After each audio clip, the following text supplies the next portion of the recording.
Hey, Austin, thanks for joining us. Wait a minute. Just went. Hold on. Repeat. You there? Yeah. Okay. Hey, Austin, thanks for joining us. Thanks for having me, Omar. Super honored to be here. All right, buddy. I am excited to have you on the show. How are you feeling today? Feeling fantastic. Love it. All right. This is I'm pressing record right now, folks.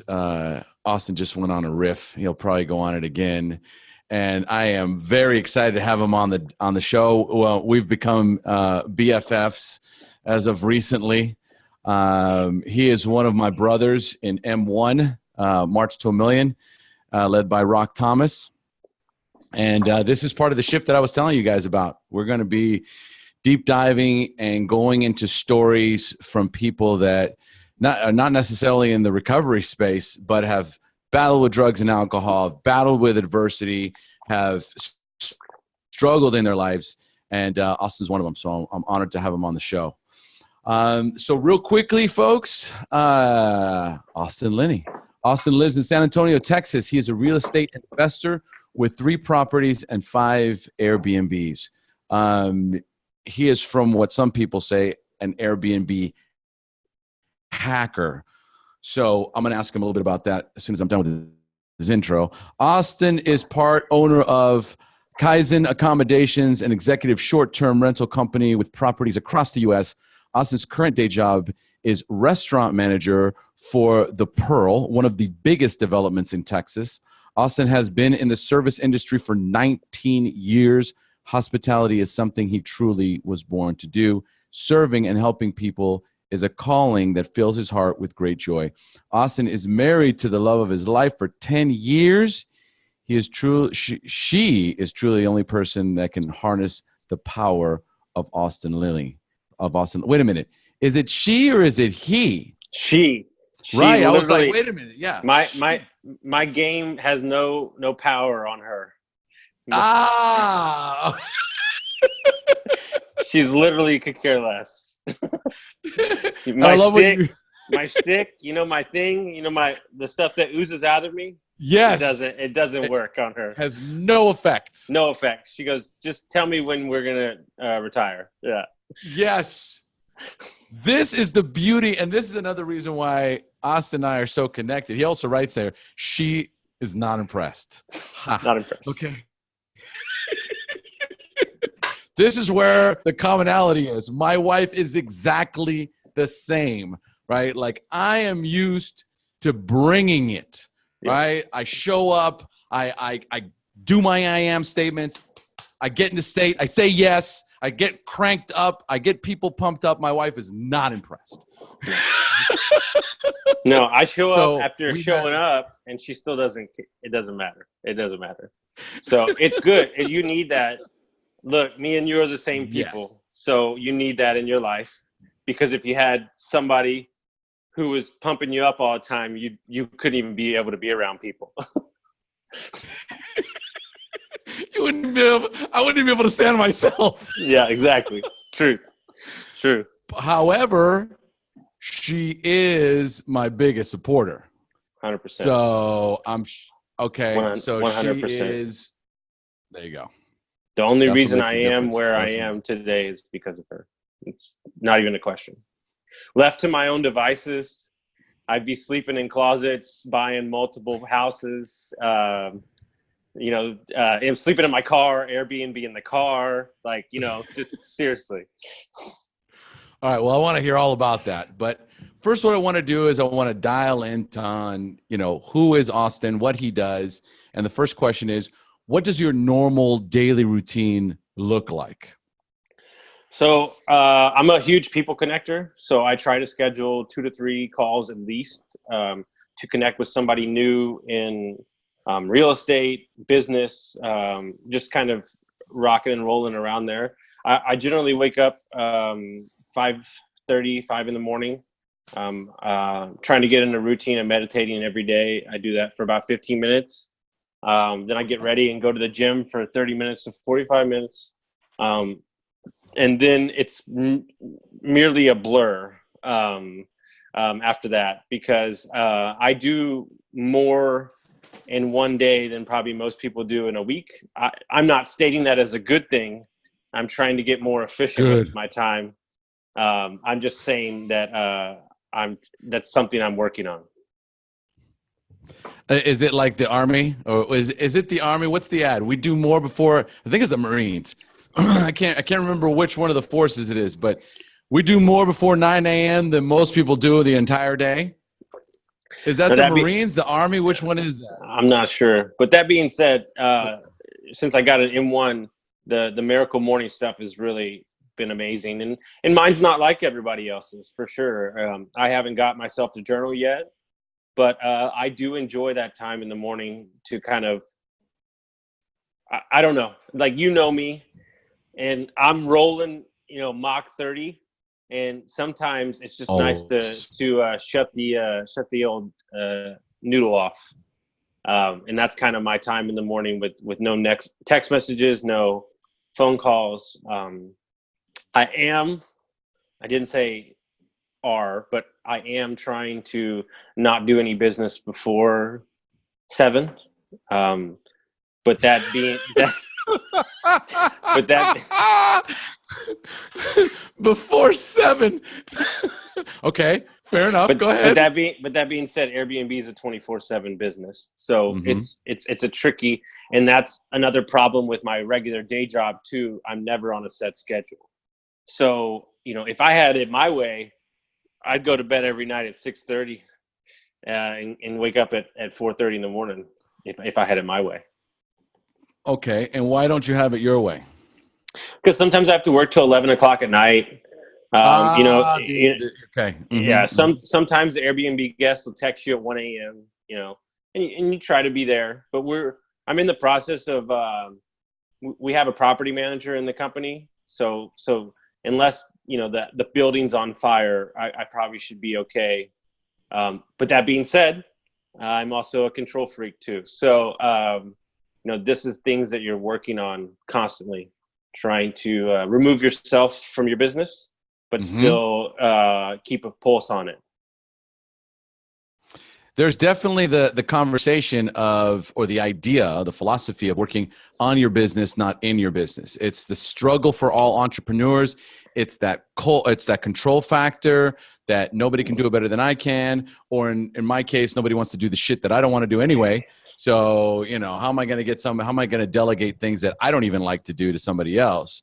But that's just limited mindset. The important thing to remember is that the goal is to be working on my business, not in my business, because the stress is me inside it. And you've got so many things going on, getting in the morning, starting your day, and the meditation is key. Because you say here you shut off the phone, no phones, no texts, no nothing. I try. I'm working on it. Okay. I'm working on it. But it's funny. It's funny that you say that, and I'll give you your first little nugget. And I haven't even told you this. In June, we almost shut down the Airbnb business. Really? Because my business was running me. I wasn't running my business. Beautiful. Seriously. I was 2 days away from shutting it down, and we decided not to. And since then I've added 2 more across the country. But I have a team now. And so I'm not like I was cleaning them too, with 2 full-time jobs, cleaning 3 of them, and I traveled 3 days out of the month for my one job too. So I was doing all this. So I'm going to hold on to this. Almost shut down in June. I want to get back to that. All right. So other than the meditation, one of my favorite questions is, how do you maintain your spiritual condition? Do you have a spiritual practice? Not really. The meditation for me, and me, is probably one of the greater limiting beliefs I've ever had. There was not a chance on any planet that I would ever do that. So for me to do that, I had a bad day Friday, any way you want to look at it, good or not. But I didn't feel good again until I meditated the next morning. That's powerful. And then I wrote down everything. It's super interesting. Okay, so you journaled. Yep. For the first time after one of the more traumatic, just kind of life altering news I got, and we'll talk about that. Yep. We're gonna get into that. And you know, it's interesting how I was the victim all Friday. Just, you know, give me another cocktail because, you know, I'm a bit, you know, you hurt me and all this crap. And, you know, sure, my wife's like, listen, you little, you know, pussy. Like, yeah, absolutely. Like, she's like, I'm more mad at your father than I am that you feel bad about it. Like, how dare he get in your kitchen and even make you feel this way? And it wasn't until the next morning when I really meditated and said in my thoughts that I viewed this as a gift, not a problem. One of the things I love to say, it's the first time I heard it, I'm going to be using this for the rest of my life. Life doesn't happen to you. It happens for you. It's an opportunity. Every obstacle, every challenge, every time you've been beat down, every time you've been taken down, it's an opportunity to get back up and learn. Get back up and recalibrate and take in the learnings, because it all comes with these amazing opportunities for learning and growth once we get out of the victim suit. Had to. Okay, good. Yeah. All right. So here's the thing, before we go into that, here's the thing that I want to touch on the most, as far as one step leads to the next step, that step leads to another step. A lot of times when I think about what a spiritual practice is, when I think about what a routine is, when I think about what meditation is, I have this idea that's so much larger than what it is. Until I actually take action and do that first step. Meditation can be 5 minutes. It could be 3 minutes. The Miracle Morning says, do each one of the activities 1 minute. You're not going to get shit out of a minute, but what you are going to get is an opportunity to start. And as soon as you start and you give yourself permission to connect with those different elements, all of a sudden your brain goes, well, we could probably go a little bit further. We could probably do 2 minutes. Well, you know, we just started writing. Well, we barely got any fucking writing done. Let's just write a little bit more, okay? And all of a sudden what happens is it just creates space. That's all it does. The intention is what's important. Okay, tomorrow morning, I'm going to do 6 minutes of these activities, 1 minute each. Or I'm just going to meditate for 5 minutes. I used to do that with me at the gym. All right, fuck it. I'm just going to go I don't want to go to the gym. I hate the gym. I'm going to go for 15 minutes, and then I'm going to leave. I have never, because that's the gaff. That's the gaff. Mm-hmm. I fucking manipulate myself, and I go, we're only going for 15 minutes, and we're leaving. I've never left after 15 minutes. Yeah. Ever. So you get this thing going. Now, here's the thing. You said, I don't journal. I haven't journaled. I want to start journaling. You journaled on Friday. The stepping stone was, I meditated first. Mm-hmm. I started a practice. My day was fucking chaos. I didn't know what to do. I couldn't come off this negative emotion until the next day when I did my meditation. It's called a pattern interrupt. Mm-hmm. I broke the pattern the next morning when I meditated. All of a sudden, I allowed new information to surface. Boom. Next step, journaling. What I want to hone in on is one step leads to a second step, all focused on the same thing. How do I connect more internally with what my internal dialogue and intuition is trying to tell me? That's really what this is all about. That's spirituality, man. That is being spiritual. What you just described is that, a spiritual practice. Well, then it looks congratulations. Yup. Congratulations. I didn't even know I was doing it.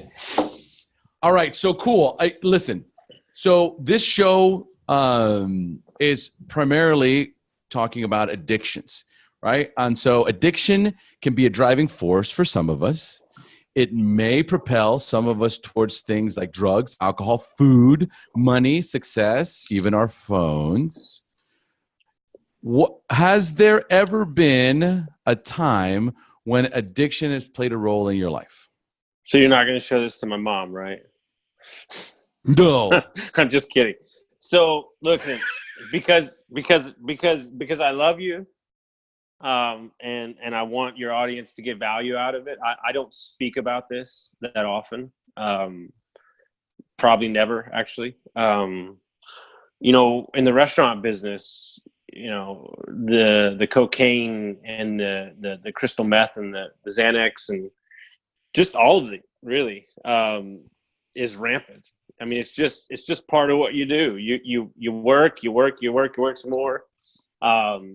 And you know, it started with you know, 18, 19, started with cocaine. You know, mainly just the weekends, nothing crazy. The problem is I have a massively addictive personality. If I find a song that I like, I will listen to the song 17 times in one day. Like, I'll just play it over and over again. Like, seriously, until I can't take it anymore. And then that graduated into the meth. And, you know, it was controllable for a time. And then there was a part, I remember it, like, now that I'm talking, I literally can bring it up like it's yesterday. I must have worked 140 hours in 1 week. I didn't sleep for 7 days. I probably lost like 25, 30 pounds. And an ex-girlfriend, actually the girl that I dated before my wife, she said, you look like shit. She said, your jeans are falling off of you. You look terrible. And you're not, the whole time this is going on, you're not looking in a mirror. Because then if you actually saw yourself, the shame, the blame, the whatever. So literally after this happened, I told my roommate, who I was living with at the time, who was one of the biggest drug dealers in Southeast Texas. I said, listen, I'm gone. I said, I'm fucking leaving. So hilarious, but I packed up all my shit and moved to Austin. And it didn't get better. The drinking kind of took over. And you know, there was a lot of missteps in there, but I tell you what, I didn't do the drugs anymore. I just switched to alcohol. And then I got in a big car wreck, and then my buddy had to come get me and then bring me back down to Beaumont. Actually, I've never really told anybody this story. Bring it on, brother. It's flowing. So I went back home like nothing had happened. Almost was going to be in jail for quite a while. I'll actually tell the story because it's the craziest thing ever. I drove home one night after drinking way too much. And this was North Austin, downtown Austin. I wound up, this is the craziest thing ever. I wound up in a neighborhood and ran my car into somebody's yard and mowed their mailbox down, right? I jumped out of the car. The guy comes out of the house, and I threw him. What the hell was I thinking? I threw him my ID and just took off running. Accountability. I've never told anybody this story. So some guy picked me up, saw me, robbed me of $300, robbed me, threw me out of the car. I woke up the next day thinking it was a dream because I had to go to work, and realized that my car was not in the driveway, the parking lot, and called the police to see where my car was. And they said, you know, the car's been involved in an accident in somebody's yard. And I literally got my shift covered that morning and went to work that afternoon because I needed to work, and got called into the police station and basically told them I fell asleep at the wheel, and got nervous and ran away, and wound up getting out of it, but had to pay like $6,000, $5,000 to for like leaving the scene of an accident, all this stuff like that. And so then like 2 days later, my buddy came and got me. I moved in with my mom, still didn't give a shit, treated it like a hotel. She kicked me out of the house. I had a bag of clothes. You got to understand, my dad's a doctor. My mom has a good job at the time. So it's not like, you know, but they cut me off. They completely cut me off. My mom told me to this day, it's the hardest thing she ever had to do. So I slept. This is no bullshit. This is for real. I cried for like 3 hours. Victim mentality. And my friend said, listen, you can stay at my brother's house. We have nowhere for you to live. So I slept underneath the stairs in a closet about as big as a single bed for 4 months. I've never told anybody this story. So for this 4 is months. Phenomenal. You couldn't make this shit up. So for 4 months, and then my buddy said, I can get you a job. So every morning at 5 a.m., my ex-girlfriend's dad came and picked me up, and I laid brick and tile every day for 10 hours. I lived off $40 a month in food, slept underneath the stairs in a closet for 4 months, ate ramen noodles and ham sandwiches, saved up enough money to buy my grandma's old Ford Explorer, and got my bartending job back. And I will never, ever go back there again. Dude. I haven't. I totally forgot about that stuff. Unbelievable. And that's the source. There's so much in there. That's the source of a lot of my drive, is that closet. Now that I'm saying it, I've never even put a finger on it. Because I don't share it's that. more than that. Yeah, I don't share that story that much. It's not, it's yes, because this is a rock bottom moment. Official. Okay. Official rock bottom. I'm living in a fucking closet. No. Let's paint the picture. My dad is a doctor, and I lived in a $1.5 million house across the street from Kevin Garnett on a golf course. And then a year later, living with your parents cut you off. And do you know that in the moment I was a victim, but as I look back, it's the single greatest thing that ever happened to me? Here, listeners, please listen to this. This is the power of real love. This is real love. Not just when his parents did this, they weren't just loving him, they were loving themselves. It was a mutual exchange of love, recognizing that through adversity and struggle comes success, comes power, comes strength, comes courage, comes real change. Austin was a spoiled brat. How old were you? I think I was 21. 21 years old, living on a fucking golf course, rich, spoiled brat. Would have ended up like Robert Downey Jr. probably in 100%. Less Than Zero. Yeah. That's where you were going. The most loving thing that they could do was say, we got to cut him off. We have got to cut him off before he hurts himself. And the only way we can do this is, the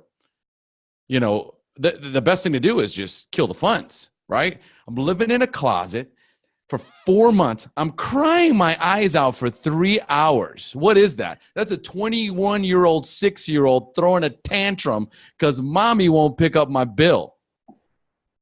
Not that I wasn't working, but just the lifestyle was gone. And absolutely. And the thing is, it's like when you're, and that's what people don't understand. When you're starting to spiral and you're not surrounded by the right group of people, they're just going to feed that spiral. Dude, let's go drink, bro. Fuck trying to get a job. And you know what the craziest thing is? This is going to blow you away. The happiest I ever was laying tile, eating that ham sandwich. Buddy, that's true freedom. Austin. Yep. That's when you think about that moment in time. When you think about that moment in time, freedom. It was absolute freedom, because here's the thing. You had room and board taken care of. It was a closet, but I wasn't paying rent, right? So it created a sense of certainty. At least I have this room. I don't have to worry about that. The food I'm eating, right? Whatever. I don't have a lot of money, but I have enough money to eat my ramen noodles, and I'm doing something productive. Laying that brick is the idea of building something is what we all aspire to do. Whether it's a business, whether it's a family, we're all building something. This is just literally, I'm building something with my hands that gives me purpose, that gives me a sense of identity and accomplishment. And my life is very simple. We lose sight of the most simplest moments. We've all had those. We all have these moments where I go, I remember that time in my life where everything just made sense. It was just simple, and I just remember being at peace, right? Yep. And that's what that is. But, just to not gloss over it, folks, as you're listening, I want to applaud Austin's mother and father for having that tough love, that they knew this is what we have to do, or we're going to ruin him. He's going to end up dead in jail, or overdosed on meth or something. We got to do something drastic. We've got to let him know that we're not behind this behavior. And the problem is, for many of the people listening, they're struggling with this idea of, how do I deal with my son or my daughter who is continuing to abuse, who is continuing to use, steal money, come home, take advantage, fuel up, then go back out on a run, fuel up, go back out on a run, giving them money, giving them support. And until they hit that rock bottom where they're like, I'm not going to support you and you killing yourself anymore, is the most loving thing that you can do for them and for you. It sets very strong boundaries, and it sends a message to them that you're no longer going to participate in allowing them to destroy themselves. Make sense? And the thing is my actions at the time, not malice, not torturous, not criminal. We're still aggressively not okay to act like a human being, regardless of. And it's not like I'm a bad, like I was a mean son, but like I was just treating it like a hotel.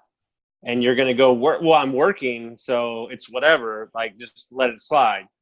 And it's funny, and just because I want to bring value to people now that stuff's like coming up in my head. I remember the low point for me. I don't remember what birthday it was, but I do remember Christmas Day, sitting at my desk. Oh my God, I can envision it like it was. I can literally step into it right now. Sitting at my desk in my apartment on Port Arthur Avenue. I swear I even know I've lived like 30 different places since then. Doing drugs, watching basketball, too fucked up to go even see my family at Christmas. And then lying and saying that, whatever. And it's funny, the stories you tell yourself when you're in that moment. And I'm different. I just quit cold turkey. And I'm not saying that everybody can do that, but it's funny, the smell of it now, if I smell it, it makes me want to throw up. Oh, I get that. I totally understand that. I understand that. So this rock bottom, or this low point for you, right, on Christmas, was this before they kicked you out? After they kicked you out? When was this in the timeline? Before. Okay. Yeah. Okay. So it wasn't true rock bottom. There's a rock bottom moment in my head, but the true rock bottom was them kicking me out. I mean, and then you spend the first 4 hours whining like anybody gives a shit.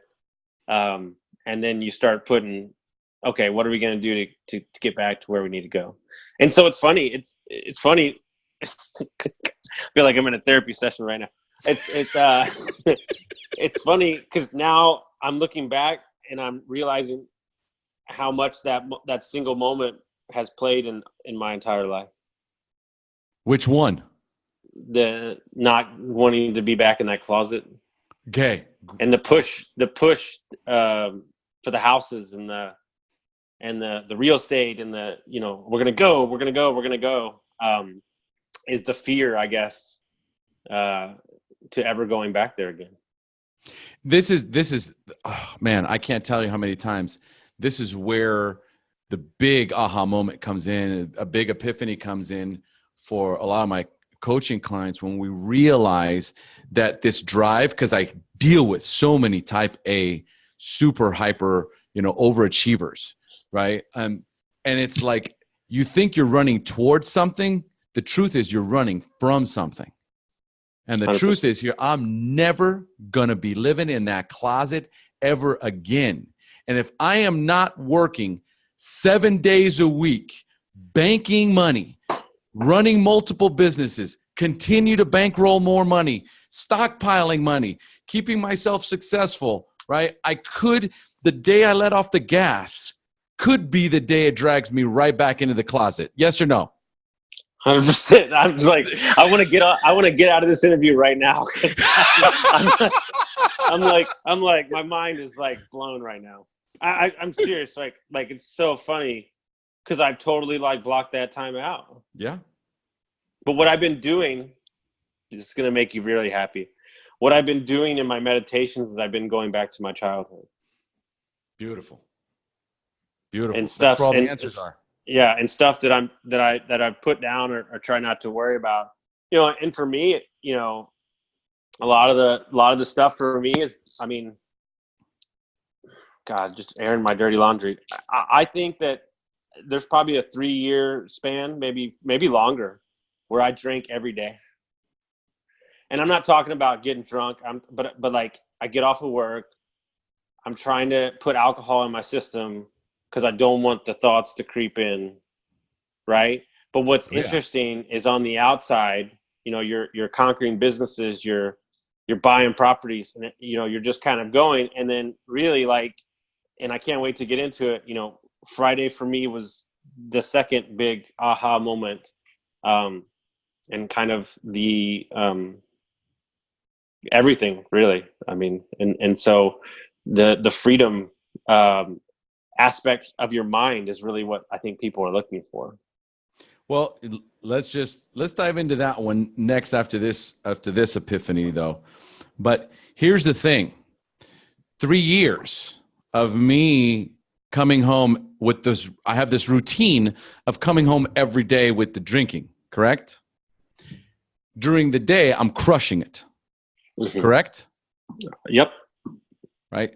So here is a lot of, I'm so excited I changed the format because it gives me an opportunity to coach. So for those of you listening, right, this is some coaching.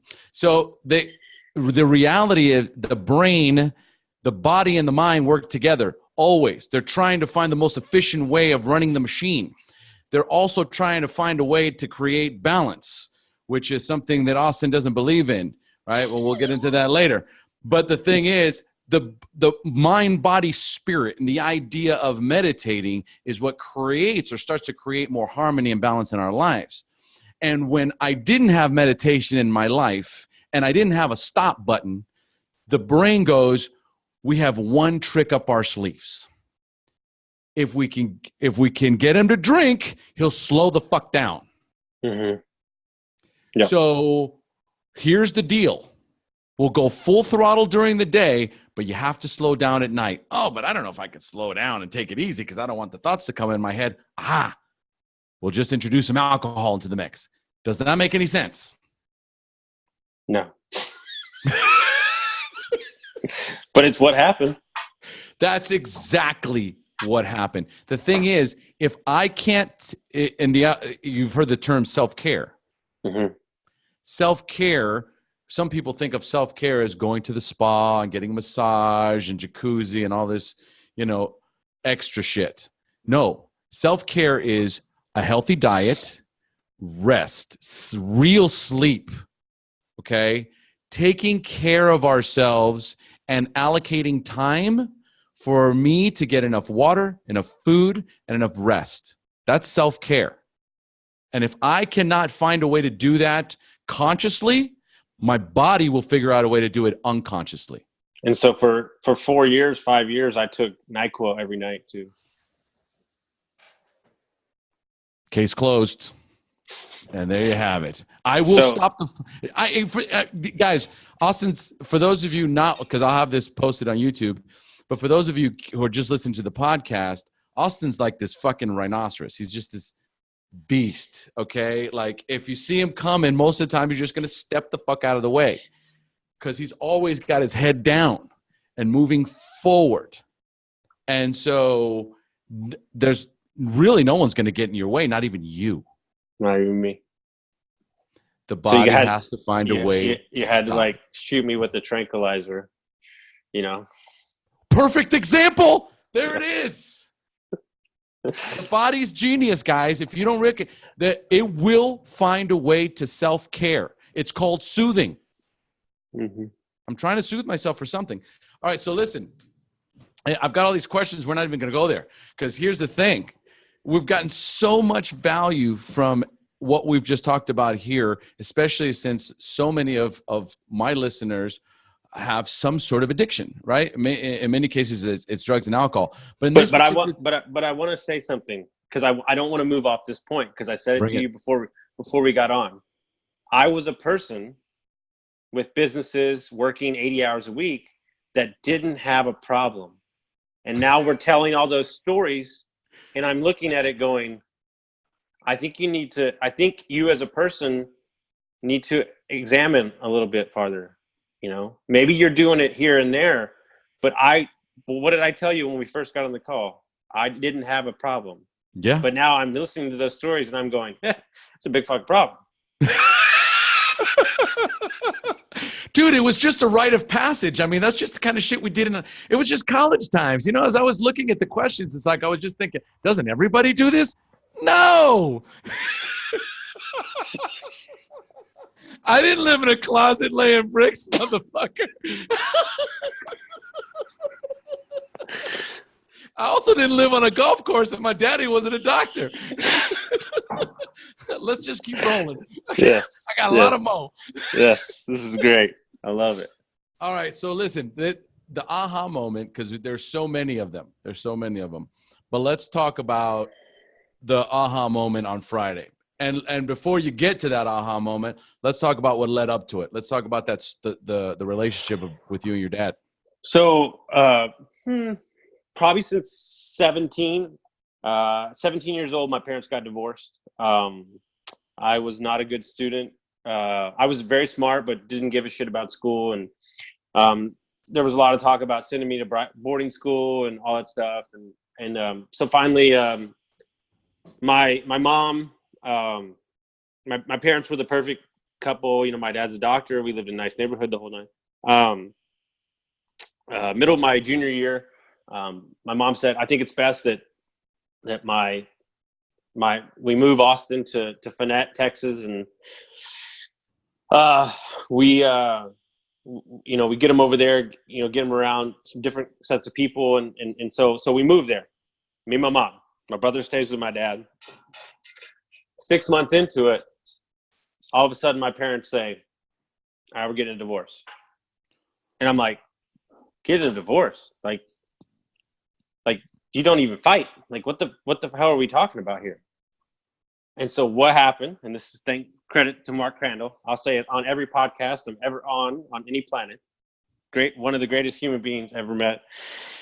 He said, there was something that happened in your mind where you associated your parents divorcing with you being a bad kid and having to move to Fannette, and you broke up the family. So that's what I created in my head.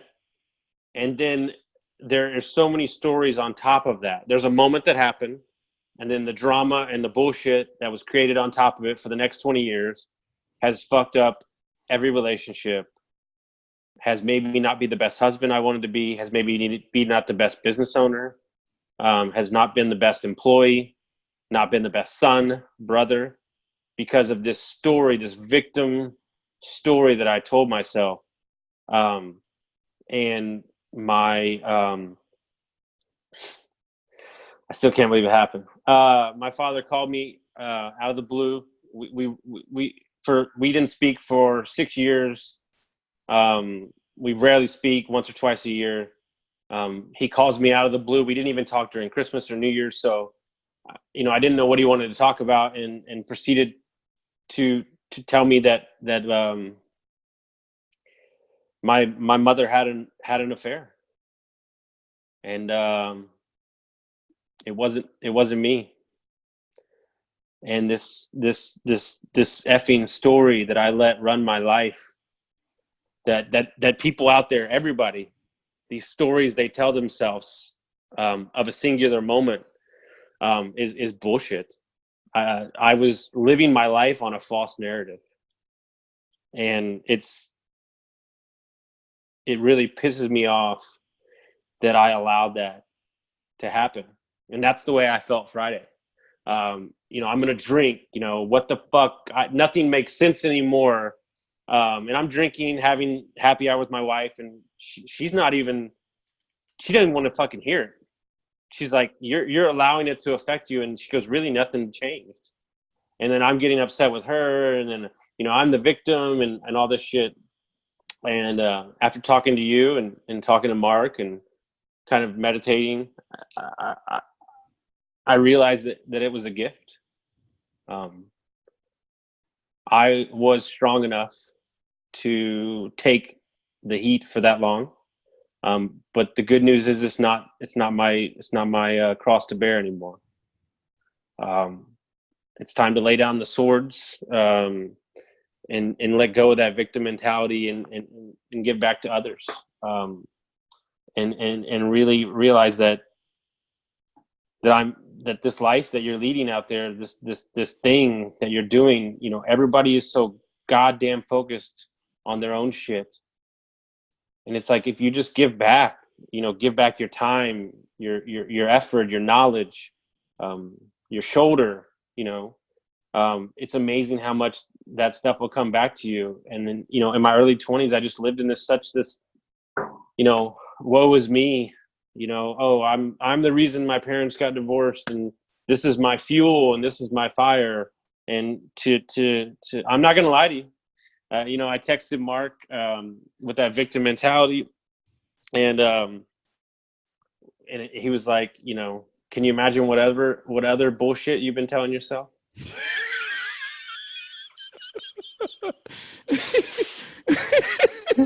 The same thing you would have said. I didn't get to you fast enough. No.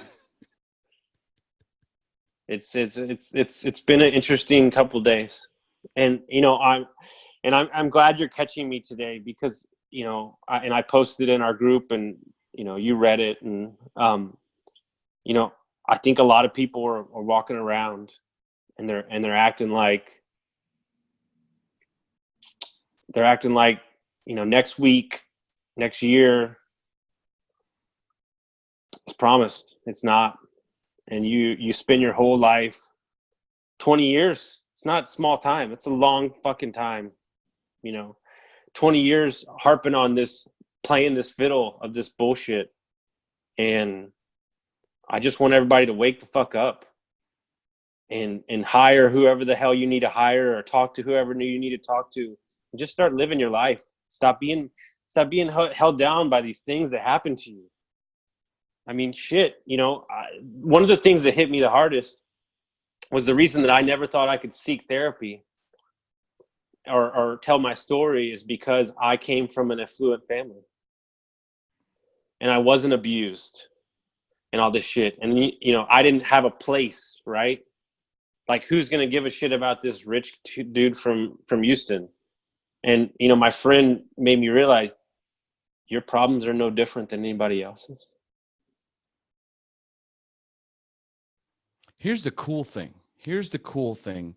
now, because in the last, and this is the power of your circle of influence, the power of how quickly you can continue to change the narrative, continue to change the story as you share it. Because left to my own devices, the story I create could have chapter after chapter after chapter, and it's just going to take me further and further down this proverbial rabbit hole of anger and resentment and bitterness and disdain, ultimately living to apathy and depression and sadness. This is where people take their lives. It's listening to this story and allowing that story to develop more chapters, volume 1, volume 2. So here's the thing. The first story is, for 20 years, what I've been holding on to is, it's my fault that my parents got a divorce. That's story 1. Then I get this message from my dad, and if I hadn't shared about it in my mastermind group, if I hadn't sent it to Mark Crandall is also a good friend of mine, one of my new BFFs. Much love to Mark. And myself, then the next story that I could have held on to for another 20 years is, I can't believe it. All these years I've been holding on to this. It was her fault. Now I've got a whole new story. Now I am a victim.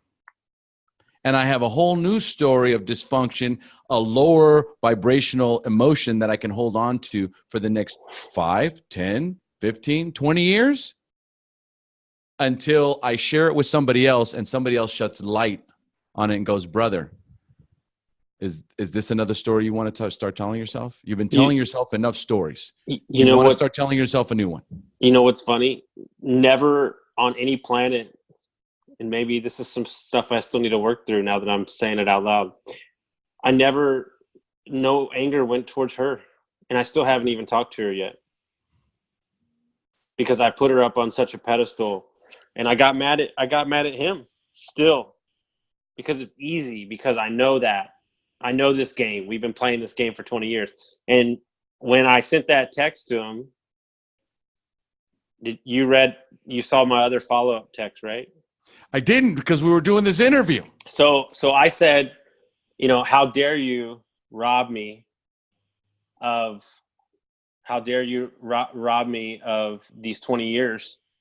And, how dare you, I've been successful without you, blah, blah, blah, blah, blah. And then Omar was like, yeah, that's victim shit still. And me so or Mark? No, you and Mark, I think both said, whoa. Like, you called me right away. You're like, no. Oh, yeah, no. Yeah. I picked up the phone when I got it, and I said, no, stop. And he said, he sent back, he said, I don't feel like I have robbed you of 20 years. My intentions was trying to protect you and everyone from this information. We all have difficult lives.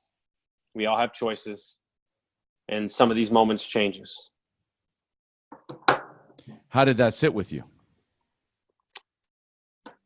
After I talked to you and kind of reframed some stuff, I said, I just want you to know, like, I wasn't trying to hurt you with that text. It was just that built up childhood anger. And the thing is what's interesting is he wrote back, I've been fearful to tell this to you because I knew how in the past you would react and you would downward spiral for like a year or two. But I could tell by the words you were saying that you were okay with it. Wow. Life does not happen to us. It happens for us. And in many cases, when we're ready to deal with trauma, when we're ready to overcome traumatic events in our lives, the opportunity to do so manifests. I'll credit another person in our group, Ian Lobos. He asked me, he said, Austin, how many podcasts, and it's interesting I'm saying this on a podcast, but how many podcasts, how many books, how many stuff do you read? I said, all day, every day, 24/7. Got to keep stuff in the ears. And he goes, I want you to not. Ooh. And then that's the scariest thing for me ever. So Silence. you can see it in my eyes. Yeah. So I've been working out at the gym without anything in my head, without stuff. And he texts me and he said, look, you see, when you were open and you're ready to be able to take this on because you cleared space, the universe gave you what you've been after for 20 years. If this would have happened to me 6 months ago, I wouldn't be okay. Yeah, correct. Exactly. This is where my number 2 question. Bender, 100%. Dude, my number 2 question is all about this moment right here.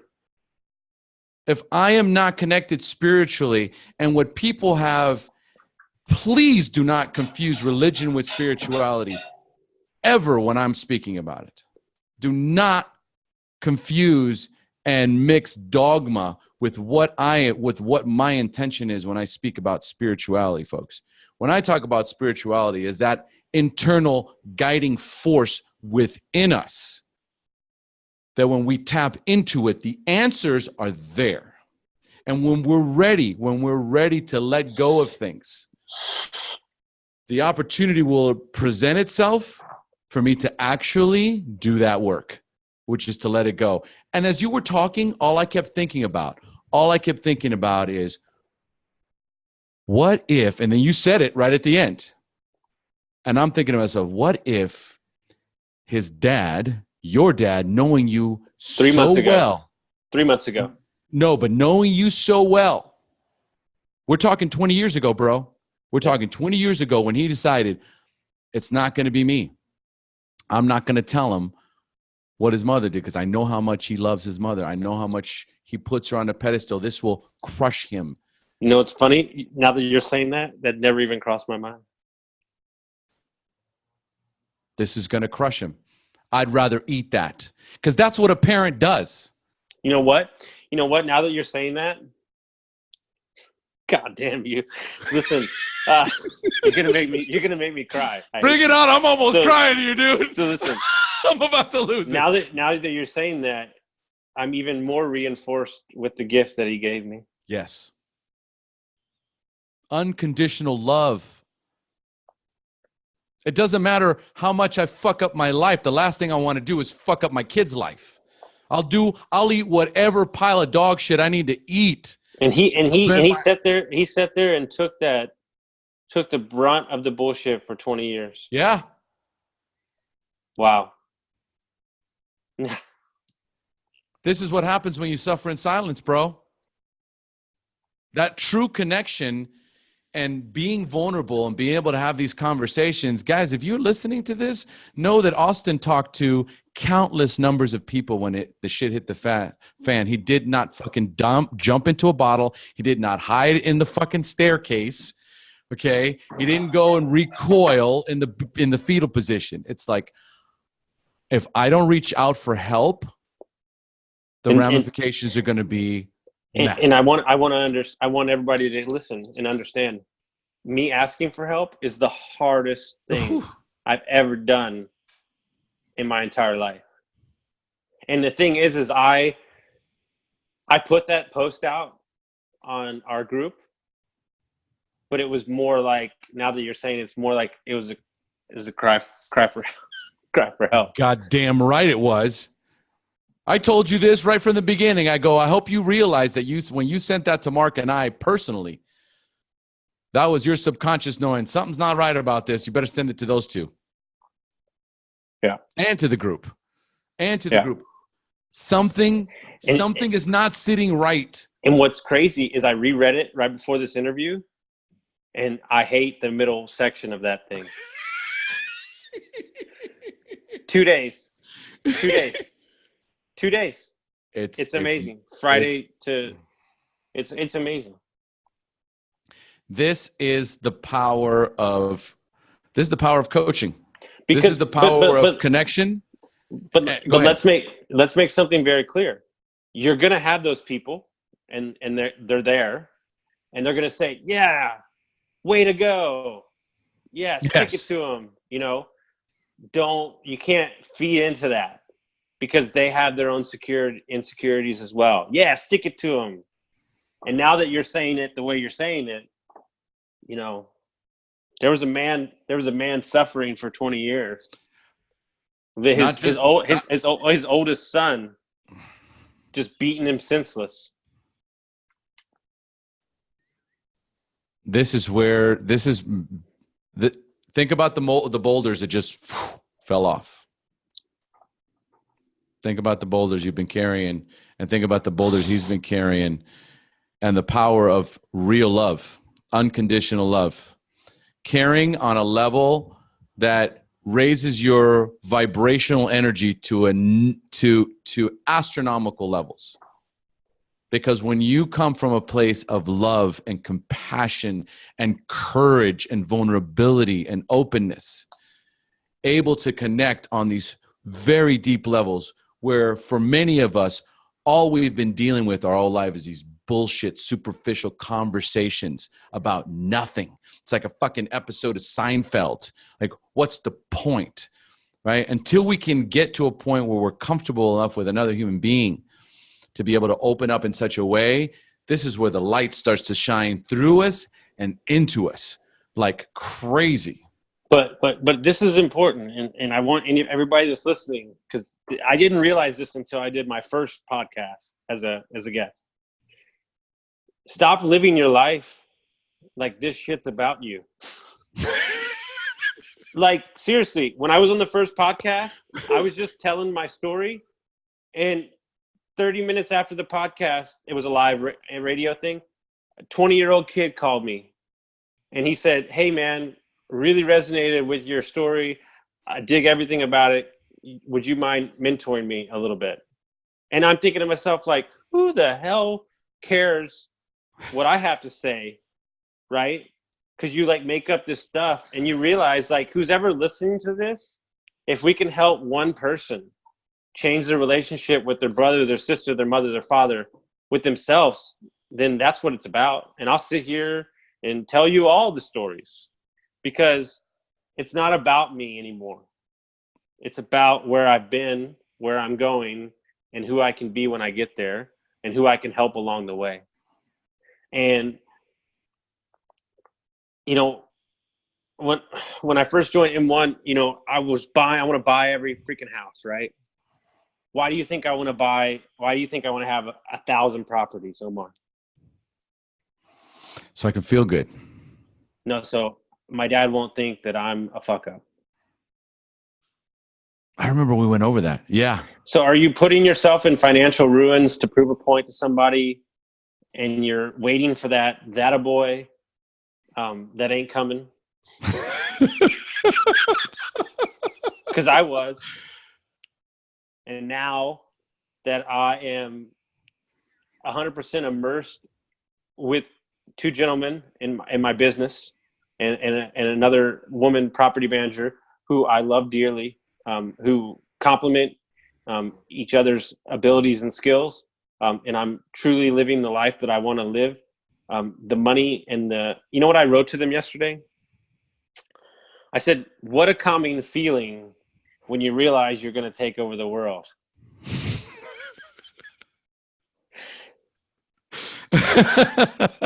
I don't know if that's arrogant, but that's just me being me, because you just know you're home. Like, you know, you found your place. You know, it's a weird thing to say, but you found your people. Yes. There's the key right there. There's the full circle. You found your people. It's within your feet, the right circle of influence, that you find out who you really are. Because you're able to connect on such a deeper level that when you get insight, you're able to embrace and take it in, and really apply it. I mean, you probably deal with this in coaching from time to time. You know, I'm helping a gentleman, really dear friend of mine, who's having some problems with his wife. 45 minutes, I let him go on and on about, you know, she doesn't do this, she doesn't do that, blah, blah, blah, blah, blah. Then I said, okay, what role are you playing in this? But what I said first is I said we could spend the next 6 months with you complaining about her every week, or we could actually get to the root of the problem. And I think everybody wants to complain about the problem more than they want to fix the problem. God damn. In one question, it all changes. Amazing how that happens, Austin. So what are you going to change in your life to embrace the idea of bringing balance into it? Because it's not about whether it exists or doesn't exist. It's about whether or not I deserve to have true balance and harmony in my life. I think the biggest thing in kind of what I'm searching through right now is just living for me. Like, I just feel like the last couple of years I've been living for my mother or my father and trying to prove and all that and stuff. And those days are long gone. Like, if we want to move to Europe, we're going to move to Europe. If we want to have a kid, we're going to have a kid. If we don't have a kid, we're going to, whatever. I'm not gonna sit here and try to placate anybody anymore. I'm not gonna deal with anybody's excuses because I've wasted too much time doing it with my own ones. You know, and my mantra, you know, for this year is take action. I'm so sick of everybody sitting on the sidelines. If you want to do a podcast about ducks, then go do the podcast about ducks. Who cares? Stop working in that effing corner office on a job that you can't stand because you put yourself in a position where you have a mortgage you can't afford, a car you can't afford. Me and my wife live in 270 square feet, and I have 3 houses and 5 Airbnbs. Stop with your bullshit. Seriously, can't take it. Mark Crandall says it perfectly.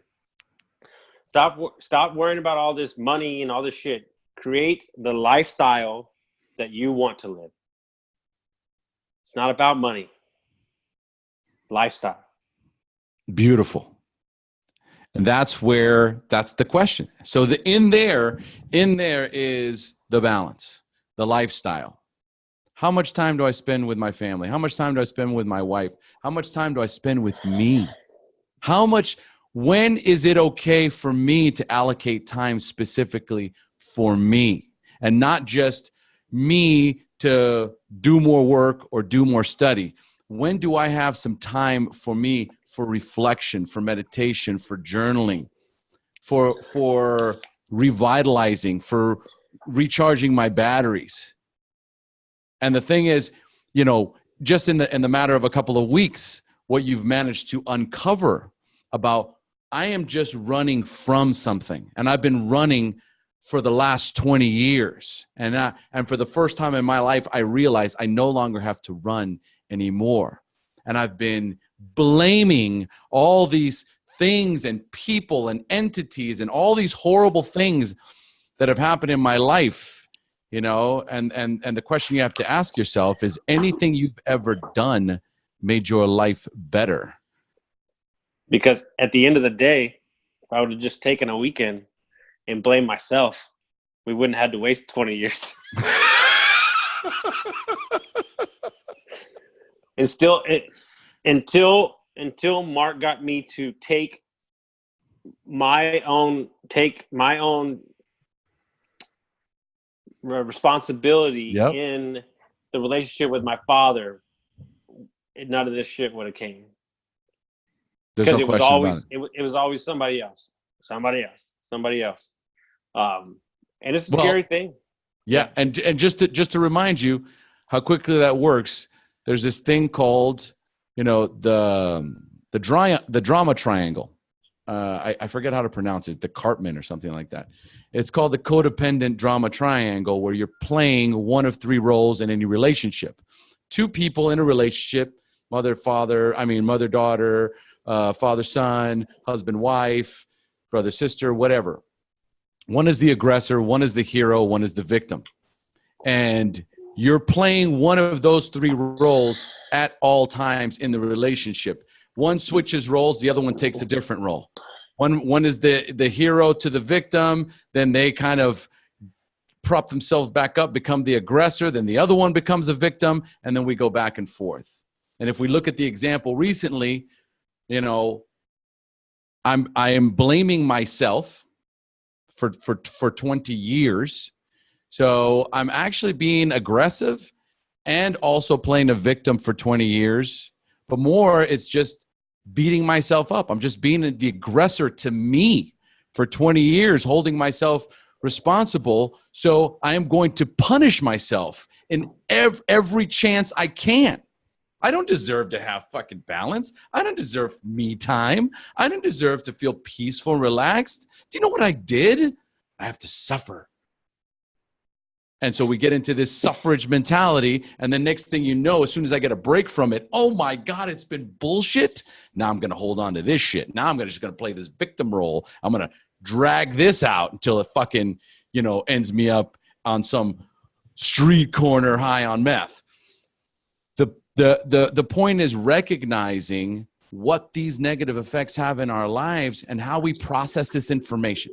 Once we recognize, wait a minute, I'm playing the victim role, in an instant, I can change my state, I can change my circumstances, I can make a new decision and create a new belief system that's more empowering.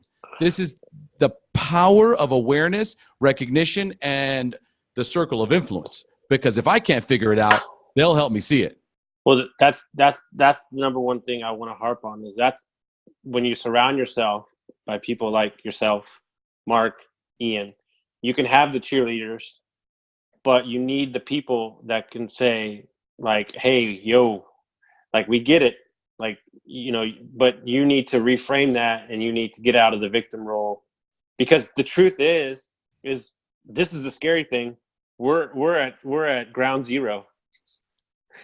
I mean, how much other stuff is going to come up in the next months or years of other things that have happened or that I'm ashamed of, or you know. So we're like Mark, you know, I keep harping on him, but he's just like, you know, you're just getting started. And the only thing I would say as we move into the closing questions is this is an opportunity for you and your dad to establish an amazing relationship moving forward. Just with this awareness of what he was trying to do in the first place, man. Mm-hmm. Both of you suffering in silence. Now you can heal together. Yeah. I agree. And on your podcast, we figured that out. So. Totally. Dude, pretty crazy shit. We almost cried. I felt it coming. I was tearing up right there. When I caught it, I was like, dude, fucking me up. I was close. All right. So let's start closing up for the listeners. We've already covered most of this, okay, which is one of my questions is, what was that pivotal moment in your life when you turned it all around? I'm pretty sure we covered that. Well, we covered a few of those. What made the difference for you? Tell us about an aha moment in your life when you realized you were now moving in the right direction. Is there one in particular of those two questions, that pivotal moment, that aha moment where you turned it all around, that you feel is the most impactful? No, I mean, yes and no, because I think that you're always shifting, you're always changing. Like, you know, you're going to have these moments, you're going to move and everything. The biggest part that I had to realize that I woke up to at 30 years old was I was working 3 jobs saying, look, I'm successful. Like, look at me, I'm working. And then I had a friend of mine who's the lead singer of a band I work for. He goes, yeah, you're working 3 jobs, but you're not going anywhere.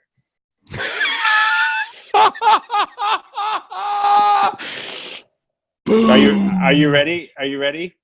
I remember the day, the highway, the van, the city, everything. El Campo, Texas, 11:30 on a Sunday, in a white van, 15 passengers, coming back to Austin. Oh, dude, your power of recollection is amazing. Amazing. You're a visual person, that's for sure. Yeah. All right. Then in that case, real quickly, because we didn't even talk about this, right? Tell us a little bit about your Airbnb business, and what is the future for? What do you see your future as? Like, you've got real estate investor, potentially real estate coach, Airbnb hacker. Like, yeah, what's the big picture that you see here, and what is it you're currently doing now? So big picture for me, especially in the group, is one, I'm doing very small little coaching on the side, just mainly conversating, nothing formal, real estate and life in general. But one of the things I'm very passionate about, and something that I'm gonna tag it as my own, is I really like to help first-time home buyers. It's like my favorite thing in the world, because it took me 7 years, 5 bad deals. We had to walk away. There's another story for another podcast. That was a real good one, though. That one just popped in my head. But the amount of fear associated with 2x4s and sheetrock blow my mind. And the amount of fear that people have associated with buying a house. And what I tell everybody is, well, I don't know if I can buy. I don't know. Well, have you even spoken to a lender? Well, if you haven't spoken to a lender, you're just creating a limiting belief, and you don't even have factual information. So what I tell them is, I said, let me shoulder the fear for you, and let you treat it as a business decision. That's all it is. And that's coaching, brother. Yeah, and I think a lot of where I think I'm going to head is the coaching. The Airbnb for me is something I love doing. I love creating a place for somebody, a family, to get together, to maybe see some friends they haven't seen in a long time. Maybe their kids are seeing the ocean for the first time, and just create that home experience. Everybody travels better when they have that kind of comfort. I'm actually sitting in one of my Airbnbs right now. So it's something that when we went to Europe for 2 months, it's the way me and my wife traveled. We love hosting. We love creating experiences. I don't think Airbnb is going away. I think that people are only going to do more. One of the things I'm really excited about is the international Airbnbs. For me, that's my dream, is to own a property or rent out a property not in the States. So that's a lot of what we're going to focus on. But we're just going to work. And I think I want people to understand this, and this is something we say all the time. You just have to go forward. If you just go forward and you just keep pressing, and you just keep pressing, you're going to be all right. I'm not saying go crazy and spend a ton of money, but you got to understand, this is what I love about investing in real estate. You don't have to be me. You don't have to have 5 Airbnb across the United States, but maybe you have one rental property that allows you to live rent-free at your house, and allows those 2 extra vacations with your kids, or allows you to quit that job 5 years earlier. But just take the step. And if you don't know where to start, message me. I'll let you know. But what I'm saying is, biggerpockets.com. Just start putting on the podcast, and just this doesn't have to be your life, but it can be a vehicle towards freedom. Beautiful. I love it. So if that's the case, then how do our listeners reach out to you and get in touch with you? You can find me on Facebook, Austin Linney, Linney. You can find me on Instagram as well too. And then Kaizen Accommodations. You can find me in there. I run the Instagram account. But just reach out to me. I'm happy. I'm here. I have a web of, as Omar knows, I have a network like a pretty big spray. So I'm sure we can get you done. And the thing is, I'm just here to help. For me, I am not really, I want to do the coaching, but I also want to give it the respect that it deserves and take the proper classes. So, that's something that I'm going to focus on over the next couple of years. But for right now, it's the Airbnbs and the real estate. And, we're just looking to expand, and everybody asks us, where are you looking? And how many are you looking for? And we just say all of them and everywhere. And you're wondering why there's no balance. All right. So Austin, give me your 3 most powerful I am statements. These are new for me, man. This is, I am a great husband.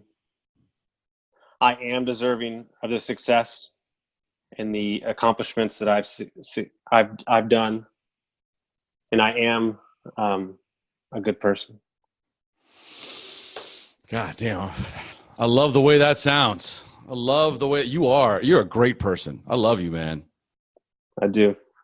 Love you, man. Your smile. It's just, I can't wait to get you to Texas, man. We're gonna get you on a horse, and we're gonna put it with the cowboy hat. We're gonna put you on the podcast as this can be your cover photo for the week. I can't wait. In a cowboy hat, my wife's gonna love that. All right, so Austin, what is one parting piece of wisdom you would like to share with our listeners? I just want people to get out of their own way. It's the truth. We're all in our own ways.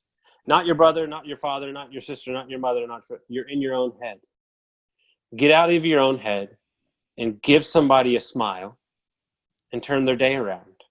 And you'd be amazed how much that comes back to you. I made a promise to myself 3 months ago that I would provide value at every turn. And I would give my time, my knowledge, and you would be blown away the opportunities that have laid in front of me because of this. Stop chasing the effing fucking dollar and start chasing your purpose and start chasing people. Be kind, smile. Beautiful. Beautiful. Austin, thank you so much for joining us, man. Dude, honored. Thank you, sir. Dude, we fucking killed this. Yeah. Send me the invoice. Vice versa. Much love and respect. Much love. Thank you, brother. Peace. See ya.